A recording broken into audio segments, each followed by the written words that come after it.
อนาคตของน้าสาวกับหลานชายเริ่มต้นก็คือพี่สาวคิดว่าลูกชายโตแล้วเขาเรียนเริ่มจากม.ปลายแล้วก็เลยฝากฝังให้ลูกชายไปเรียนต่อในตัวเมืองซึ่งก็มีน้าสาวมีบ้านอยู่ในตัวเมืองทำงาน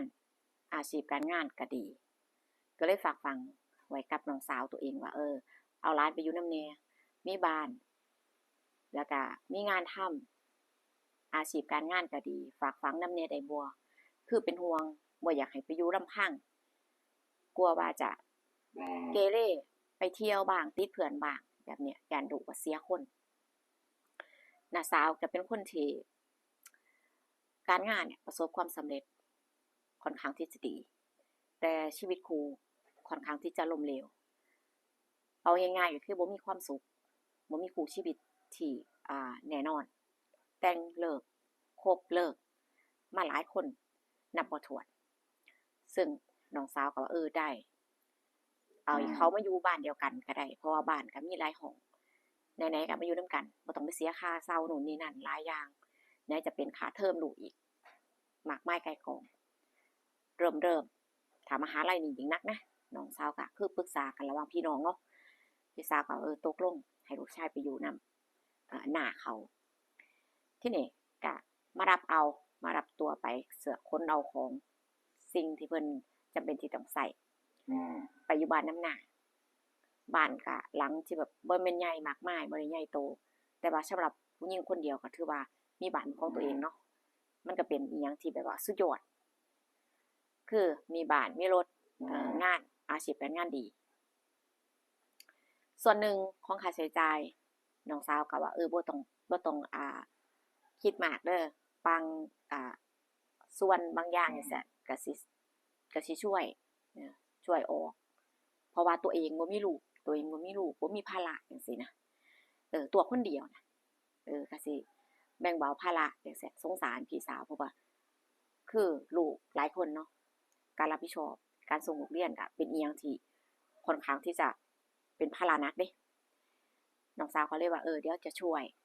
ยส่งหลานคนเนี้ยอีกที่นึงเป็นค่าใช้จ่ายกินอีหยังนี่ล่ะแล้วบัดนี้พ่อบ้านก็อยู่บ่ต้องเซาจังซี่คือลดค่าใช้จ่ายลงได้เยอะทีเดียวพี่สาวก็ดีใจนะว่าอย่างน้อยมันก็เบาบางลงในค่าใช้จ่ายในครัวเรือนหลานชายก็ไปอยู่ไประหว่างบ้านกับโรงเรียนก็บ่ไกลแล้วก็มีรถ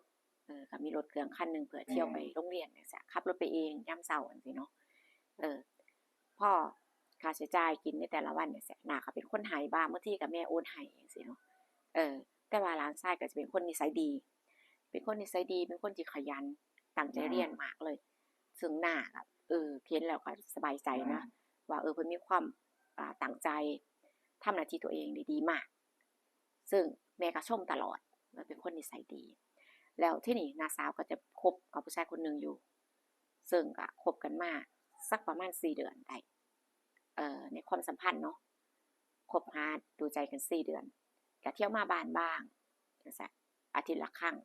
บางทีก็เดือนละ2 ครั้งจังซี่เนาะสำหรับแฟนเพิ่นพ่อหลานมาอยู่นำจังซี่ก็เกรงใจเพราะว่าจะมาอยู่มาเล่นบ้านมาบ้านจังซี่มันก็บ่แม่นแบบว่าส่วนตัวจังซี่มีหลานมีหยังอยู่จังซี่ก็เลยอ่าบ่ค่อยมามาบ่บ่อยจังซี่ซึ่งหลานชายก็เห็นบางทีก็เห็นว่าน้าสาวเนี่ยพาหนุ่มมาบ้านจังซี่หลานชายก็เห็นคือแฟนเนาะเวลาแฟนมาจังซี่มันก็จะมีบทมุมหวานๆกะนุงกะหนิงกันจังซี่หลานชายก็รู้สึกแบบหงุดหงิดบ่พอใจจังซี่ในตัวผู้ชายคนนี้บ่ชอบเป็นแบบว่าบ่ชอบเห็นหน้าปุ๊บบ่ชอบปั๊บเลยจังซี่เนาะอ่าบางครั้งบางทีก็แสดงท่าทีให้น้าเห็นว่าท่าทีที่บ่เหมาะสมน่ะน้าก็พอเข้าใจว่าเขาคงจะบ่ถูกกับผู้ชายคนนี้ล่ะมั้งคือวัยรุ่นน่ะเขาอารมณ์ขึ้นๆลงๆอะเป็นปกติของเขาอย่าไปสนใจจังซี่เนาะก็ปล่อยไปพอวันหนึ่งน้าสาวน่ะเกิดแบบมีปัญหากันกับแฟนเจ้าตัวแฟนเนี่ยว่าคบซ้อนแฟนของน้าสาวนี่คบซ้อนมีผู้หญิงอีกคนหนึ่ง ซึ่งจับได้จังซี่ก็เสียใจเนาะบอกเลิกกันทะเลาะกันอย่างรุนแรงแล้วก็เลิกกันไปน้าสาวในช่วงระยะเวลาคือแบบระยะเวลาทำใจของผู้หญิงเนาะก็มีเศร้าๆซึมๆเสียใจบ้างดื่มบ้างจังซี่งานการบางครั้งบางทีก็บ่ไปทำคือแบบขอเวลาทำใจหลานเห็นแล้วก็แบบโอ้ยสงสารในช่วงวัยรุ่นของหนุ่มเนาะเห็นแล้วสงสารแล้วแบบเห็นอกเห็นใจพ่อหน้าเป็นคนที่ดีแล้วก็ใจดีมากแล้วก็ดีกับหลานมากจังซี่คือหลานชายก็ปลอบใจปลอบใจแบบว่าเห็นหน้าเศร้าจังซี่ปลอบใจด้วยความใกล้ชิดด้วยความใกล้ชิดกันจังซี่ก็หลานชายเนี่ยบ่รู้ตัวว่าตกหลุมรักหน้าตอนใดตกหลุมรักหน้าตอนใดตั้งแต่ตอนใดคือด้วยความแบบเสียใจในวันหนึ่งของน้าสาวก็ออกไปดื่มคนเดียวล่ะบ่ได้ไปกับหนุ่มหรือว่าเพื่อนไสไปดื่มกลับมาก็ถือว่าเมาขับรถกลับมาบ้านลงจากรถแบบเดินสะเปะสะปะหลานชายก็เลยเข้าไปพยุงหน้าเดินทำท่าสิล้มก็เลยพยุงเข้ามาในบ้านว่าไปดื่มจังได๋ซะเมาคักแท้ไปกับไผจังซี่นะน้าก็บอกว่าบ่ต้องสนใจหรอกน้าโอเคน้าเอาตัวรอดได้สบายมันเป็นชีวิตปกติของน้านั่นแหละบ่ต้องไปซีเรียสอีหยังมากมายหลานก็แบบด้วยความกังวลใจแล้วก็เป็นห่วงจังซี่เนาะก็พาเข้ามาในบ้านก็พาน้าเข้าไปนอนในห้องบางครั้งบางทีน้าก็คือแบบเสียใจน่ะเสียใจแบบว่ามีน้ำตาบ้างบางทีก็คืออารมณ์ของคนแบบว่ามันแบบคุมสติบ่อยู่ในช่วงเวลาเมาเนาะส่วนตัวหลานน่ะคือแบบว่าสำหรับคนที่แบบว่าจังใดตกหลุมรักจังซี่เนาะคือมันรู้สึกแบบเสียใจอย่างบอกบ่ถูกแล้วก็เห็นใจในสิ่งที่น้าเจออยากจะเฮ็ดให้น้าสบายใจอยากจะช่วยในช่วงเวลาที่แบบแบบเจ็บแบบนี้นะเสียใจแบบนี้ก็ปลอบใจคุยไปคุยมาจังซี่คือคนที่เสียใจแล้วก็กับคนที่มีใจโดยที่บ่รู้ตัวจังซี่อยู่นำกันลำพัง2ต่อ2เนาะคือแบบว่ามันพลาดหรือว่าเผลอจังได๋ก็บ่ฮู้จังซี่ก็คือระหว่างน้ากับหลานเนี่ยก็คือแบบเผลอมีอีหยังกันในคืนนั้นส่วนน้าก็คือเมานั่นแหละเมาจนแบบสติสตังค์คือแบบว่าบ่อยู่กับเนื้อกับตัวแล้วจังซี่นะพอตื่นเช้ามาหลานชายเนี่ยก็ตื่นแต่เช้าแล้วก็ออกไปโรงเรียนปกติส่วนน้าก็ตื่นแบบว่าไปทำงานบ่ไหวตื่นจนสายแล้วพอลุกขึ้นมาอีกทีนึงก็คือว่าตัวเองอยู่ในห้องอยู่ในสภาพที่แบบว่าเปลือยเปล่าแต่ว่าก็อยู่ในห้องคนเดียวน้าสาวก็บอกมาอยู่ในห้องตอนใดจังใดก็คือจำหยังบ่ได้เพราะเมามากเมาจนแบบจำหยังบ่ได้พอสร้างแล้วจังซี่ก็ใช้ชีวิตปกติอยู่นำกันกับหลานส่วนตัวหลานก็แบบว่าช่วงเวลาที่กลับมาจากโรงเรียนตอนเย็นก็มาเจอน้าก็เป็นลักษณะแบบลบสายตาแบบหน้าแดงแบบเขินๆวัยรุ่นครั้งแรกของหลานจังซี่เพิ่นรู้สึกเขินเวลาเจอหน้าเพิ่นรู้สึกเขินแล้วอีกฝ่ายหนึ่งก็บ่ฮู้ตัวว่าเกิดอิหยังขึ้นในคืนนั้นเพราะว่าตัวเองตื่นมาแล้วอยู่คนเดียวในห้องแต่ตัวหลานน่ะจำได้ทุกอย่างทุกเรื่องราวที่มันเกิดขึ้นแต่ว่าออกจากห้องก่อนแล้วไปโรงเรียนรู้แก่ใจทุกอย่างจังซี่เนาะอีกฝ่ายหนึ่งเจอหน้าก็รู้สึกเขินๆหลบตาผิดปกติน้าก็เลยว่าอ้าวหลานเป็นหยังคือจังบ่เคยมีนิสัยแบบเขินๆอายๆหน้าแดงบางครั้งสบตากับหน้าจังซี่ก็หน้าแดงเพราะว่าเพิ่นรู้ตัวดีจังซี่เนาะแล้วก็เริ่มจะชัดเจนแล้วว่าตัวเองแอบตกหลุมรักจังซี่นะน้ากับหลานแล้วทีนี้น้าสาวก็ใช้ชีวิตปกติไปก็บ่มีความรู้สึกอิหยังจังซี่นะว่าพิเศษหรืออิหยังจังซี่แต่ส่วนลึกๆคือมีความคิดว่าเนี่ยคือหลานแล้วก็มีความรักแบบเอ็นดูบ่ได้แบบบ่ได้แบบเสน่หาเป็นความรู้สึกของน้าเวลาผ่านไป1เดือนสำหรับน้าก็ไปเจอผู้ชายคนใหม่อีกครั้งหนึ่งก็ไปหามาสู่ก็มีมาแนะนำให้หลานรู้จักว่าเนี่ยว่าตัวเองคบกับผู้ชายคนนี้อยู่นะ ซึ่งร้านทรายได้ฮู้แบบเนี้ยก็คือแบบในใจอะแบบบ่พอใจโกรธในใจว่าน่ามีผู้ชายคนใหม่อีกแล้วเอ่อเพิ่งจะหายเจ็บกลับไปคบผู้ชายคนใหม่อีกแล้วตอนนี้ร้านทรายก็คือ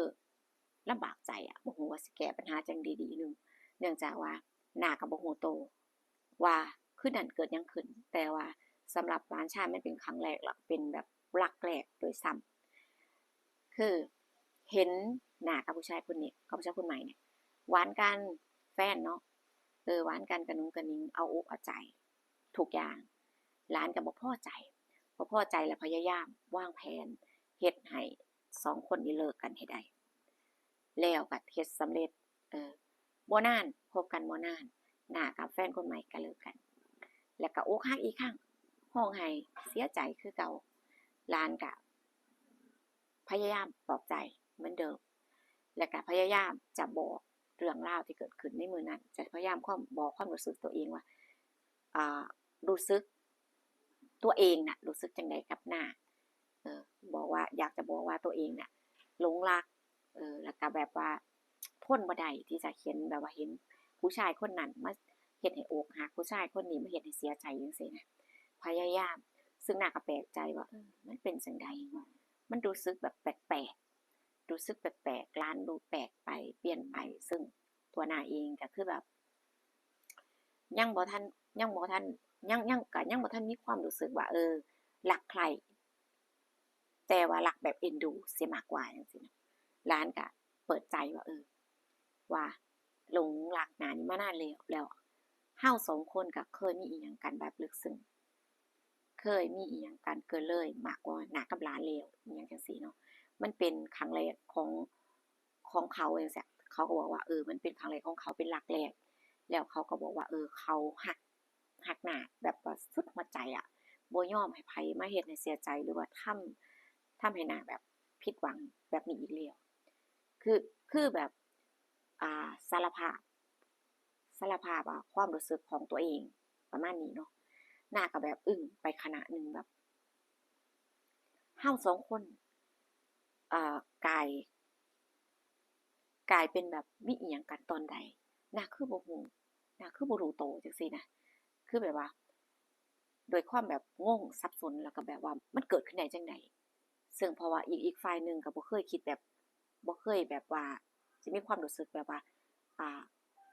หลงแบบเสน่หาเนาะฮักแบบเสน่หาเนาะร้านก็บอกว่าร้านก็เล่าให้ฟังว่าวันนั้นที่นาเมามาเออที่นาเมามาแล้วก็ร้านปลอบใจแล้วก็เลยแบบว่าเลยแบบมีอีหยังกันจังซี่นะด้วยความแบบว่าความเสียใจแล้วก็ต้องการคนที่แบบเห็นอกเห็นใจจังซี่นะก็คือแบบหน้าก็แบบแบบอึ้งไปชั่วขณะเนาะว่าสิเฮ็ดจั่งใดล่ะด้วยความคิดของผู้ใหญ่ด้วยความคิดของผู้ใหญ่ว่าเฮ็ดจั่งใดล่ะอันนี้ก็หลานนะลูกหลานทางสายเลือดพี่สาวก็เป็นแบบทางสายเลือดพ่อแม่เดียวกันเนาะเป็นพี่น้องแท้ๆจังซี้ฉันสิเฮ็ดจั่งใดดีล่ะบัดนี้ด้วยความเป็นผู้ใหญ่คือแบบว่าด้วยความเป็นผู้ใหญ่แล้วอีกอย่างหนึ่งคือผ่านร้อนผ่านหนาวมาเยอะแล้วจังซี่เนาะเคยแต่งงานแล้วก็เคยเลิกเคยคบหนุ่มมากมายไก่กองจังซี่นะแต่ว่าชีวิตมันแบบว่าชีวิตคู่มันค่อนข้างที่จะอ่ามันค่อนข้างที่จะแบบบ่ค่อยสมหวังบ่ค่อยประสบความสำเร็จแต่ว่าการงานทุกอย่างดีเบิดจังซี่เนาะแล้วสิเฮ็ดจั่งใดคือแบบเอ่อขอเวลาทบทวนแล้วก็แบบว่าตัดสินใจสิเนาะว่าแล้วสิบอกเอื้อยจั่งใดจะเปิดเผยได้ติแล้วพี่สาวสิรับได้บ่ที่รู้แบบนี้จังซี้นะคือแบบความคิดของผู้ใหญ่มันถาโถมเนาะไหนจะต้องอกหักบ้างมาปวดสมองกับเรื่องตัวเองกับหลานอีกซึ่งหลานน่ะก็คือแบบ เพิ่นมีความหักตกหลุมรักอะครั้งแรกมาเป็นคนแรกหักแบบบริสุทธิ์ใจจริงๆเนาะแต่ว่าสำหรับนากับก็ยังบ่ทันแบบว่าบ่ทันมีความรู้สึกว่าหักแบบเอ่อหักแบบสู่สาวหักแบบว่าเสน่หาแต่หักแบบเอ็นดูคือหักแบบลูกๆหลานๆน่ะมันก็แตกต่างในความรู้สึกแล้วที่นี่ตัวเองกับอกหักมาก แล้วก็มีอีหยังกันโดยที่ตัวเองบ่รู้ตัวเพราะความเมามันเป็นความผิดพลาดจังซี่แล้วก็แบบว่าใช้เวลาอยู่นำกันในช่วงเวลาที่ว่ารู้ความจริงแล้วใช้เวลาอยู่นำกันหลานก็จะพยายามปลอบใจอยู่ใกล้ชิดพยายามเฮ็ดให้เห็นว่าตัวเองบริสุทธิ์บริสุทธิ์ใจฮักแบบบริสุทธิ์ใจแล้วก็ฮักอีหลีจังซี่เฮ็ดให้หน้าน่ะเห็นใจในความจริงใจในของตัวเองจังซี่เนาะพอนานวันเข้าความใกล้ชิดจากที่หน้าบ่เคยคิดว่าสิฮักแบบเสน่หาจังซี่มันก็เริ่มเปลี่ยนความรู้สึกแล้วก็เริ่มเปลี่ยนเริ่มมีใจให้กันเริ่มแบบว่าอยู่แล้วมีความสุขอยู่แล้วสบายใจแตกต่างกับผู้ชายที่ตัวเองคบมานับเป็น10ๆแล้วรู้สึกดีรู้สึกว่าอยู่แล้วรู้สึกว่าตัวเองปลอดภัยในความรักแล้วก็ปลอดภัยจากแบบจากสิ่งที่แบบว่าสิ่งที่เคยเจอมาแล้วรู้สึกว่ามันดีนะแล้วก็หลงรักหลานชายแล้วก็ตกหลุมรักกันจริงๆขึ้นมาแล้วปัญหาใหญ่ก็คือพ่อพี่สาวฮู้ว่าเอื้อยก็อุตส่าห์ไว้วางใจคิดว่าฝากฝังหลานไว้นำแต่ว่าอยู่ดีๆคือกลายเป็นเรื่องแบบนี้ได้เป็นเรื่องน่าอายเป็นสิ่งที่รับบ่ได้สำหรับครอบครัวพี่เขยพี่สาวนี่รับบ่ได้ว่าเป็นหยังคือทำตัวแย่แบบนี้ตัวเป็นผู้ใหญ่ทางสายเลือดบ่แม่นคนอื่นน้องสาวพ่อพี่สาวได้รู้เรื่องจังซี้พี่สาวก็รับบ่ได้แล้วก็พยายามที่จะดึงตัวลูกชายกลับมาบ่ให้อยู่ร่วมเพราะว่ามันเป็นเรื่องที่น่าอับอายอยากที่จะรับได้บ่อนุญาตให้อยู่ต่อไปจังซี้เนาะส่วนลูกชายก็บ่ยอมกลับเพราะว่าลูกชายก็พยายามบอกว่าเรื่องนี้มันเป็นเรื่องระหว่างลูกกับน้า2คนมันเกิดความรักกันจริงๆแล้วก็ลูกบ่สามารถที่จะตัดใจได้คือเว้าง่ายๆว่าลูกก็บ่เชื่อฟังในคำสั่งของพ่อแม่จังซี้เนาะเพราะว่าเขารักกันจังซี้ซึ่งน้องสาวก็บ่กล้าโต้แย้งคือบ่บ่กล้าที่จะอ้าปากโดยซ้ำไปว่าอ่าขอความเห็นใจจากครอบครัวขอความเห็นใจจากพี่สาวคือมันเกิดความผิดพลาดระหว่างคน2คนแล้วก็จริงมันก็เป็นแบบว่าญาติใกล้ชิดที่สุดแต่ว่าขนาดพี่น้องส่วนพี่เขยเนาะก็ให้กำลังใจก็เห็นใจนะว่าขนาดพี่น้องแท้ๆเขาก็ยังแบบอ่าเป็นผัวเป็นเมียกันได้พ่อแม่อ่าพ่อเฒ่าแม่เฒ่าพ่อเฒ่าลูกไผ่แม่เฒ่าลูกเขยก็ยังพลาดพลั้งได้ถ้าสิไปกีดกันเขาจั่งซี้ก็น่าเห็นใจนะน่าเห็นใจระหว่างเอ่อน้าระหว่างน้ากับหลานจั่งซี้เรื่องมันเกิดขึ้นแล้วเนาะก็ปล่อยๆถ้าเขาอยู่มีความสุขก็ปล่อยเขาไปจังซี้ส่วนพี่เขยก็เห็นใจอยู่นะแต่สรุปก็คือว่าถึงสิห้ามจั่งใดระหว่างคน2คนเขาก็เลือกแล้วจังซี้นะเขาก็บ่ยอมแยกจากกันจังซี้ก็คืออยู่ใช้ชีวิตอยู่ด้วยกันอ่าอยู่ด้วยกันเป็นผัวเมียก็อยู่ใช้ชีวิตอย่างมีความสุขจังซี้นะระหว่างน้าสาวเนาะแรกๆก็รู้สึกอายแหละรู้สึกอายญาติพี่น้องเครือญาติลุงป้าน้าอาหรือพี่สาวพี่เขยจังซี้ก็รู้สึกอายบ่กล้าสู้หน้าใหม่ๆแต่พอนานๆไปต่างคนก็แบบว่าทำใจได้เปิดใจรับได้ก็สามารถแบบว่าให้โอกาสซึ่งกันและกันก็เผชิญหน้ากันจังซี้ก็คือก็ปล่อยให้2คนเขาอยู่กันอย่างมีความสุขได้อืมความรักเนาะมันก็มากมายหลายเหตุผลนะคะเรื่องราวนี้ FC ได้รับชมรับฟังแล้วมีความคิดเห็นจั่งใดก็คอมเมนต์มาพูดคุยกันได้นะคะสำหรับเรื่องราวที่ผู้สร้างขึ้นทุกคลิปนะคะย้ำว่าสร้างขึ้นเพราะเพื่อความบันเทิงนะคะบ่ได้สร้างขึ้นเพื่อให้คนนะคะลืมศีลธรรมลืมความถูกต้องนะคะศีลธรรมมันขึ้นอยู่กับใจของแต่ละคนเนาะสิผิดศีลธรรมหรือสิอยู่ในศีลธรรมอันเนี้ยมันก็เรื่องการตัดสินใจของเขานะคะมันบ่เกี่ยวกับผู้เด้อเรื่องราวของผู้สร้างขึ้นเพื่อความบันเทิงนะคะอยากให้เข้าใจแบบนี้สำหรับคนที่ดูคลิปบางคนก็แค่อ่านแค่เนื้อเรื่องนะคะยังบ่ได้ดูคลิปให้จบก็ตัดสินเ จ้าของช่องแล้วนะคะว่าเป็นคน บ่ดีนะคะสร้างสรรค์งานที่อ่าบ่เหมาะสมเนาะแต่สำหรับคนที่ดูจบก็อาจจะเข้าใจเนื้อหาสาระในเรื่องเล่าวนั้นแล้วนะคะแต่ก็บ่เป็นหยังเนาะค่ะบ่เป็นหยังนะคะสามารถคอมเมนต์มาพูดคุยกันได้นะคะขอบคุณกำลังใจที่มีให้กันเสมอนะคะเจอกันคลิปหน้าพี่น้องคะดูว่าผู้จะมีเรื่องราวหยังมาเล่าให้ฟังอีกเนาะแต่ละเรื่องก็ถูกใจบ้างบ่ถูกใจบ้างนะคะบางครั้ง FC ก็ต้องการชอบเรื่องแบบนี้หลายคนหลายชอบพี่น้องค่ะบางคนว่าขอแบบเรื่องแม่กับลูกหลายๆแน่ข่อยมักแฮงถูกใจหลายเพิ่นว่าฟังแล้วเพื่อความบันเทิงฟังแล้วเพิ่นก็ฟังแล้วแล้วก็สนุกสนานไปจังซี่นะคะเพิ่นบ่ได้คิดหยังหลายแต่บางคนก็คิดเกินเกินไปนะคะมันก็เลยแบบว่าโอ๊ยนะคะประเด็นโต้แย้งมันก็เลยเยอะก็บ่เป็นหยังเนาะพี่น้องเนาะสำหรับคนที่ชอบก็ขอบคุณหลายๆผู้ก็พยายามนะคะสร้างสรรค์ผลงานที่มันน่าติดตามน่าติดตามรับชมให้FC ได้รับชมเรื่อยๆนะคะก็พยายามเขียนบทอยู่แล้วก็หาบทหาอ่าเรื่องเล่าวโครงสร้างที่มันแบบว่าน่าสนใจนะคะก็ค่อนข้างที่จะยากแน่เนาะนะคะจะพยายามสร้างสรรค์ผลงานดีๆมาให้ FC ทุกท่านได้รับชมกันแน่นอนนะคะเจอกันคลิปหน้าพี่น้องคะสวัสดีค่ะ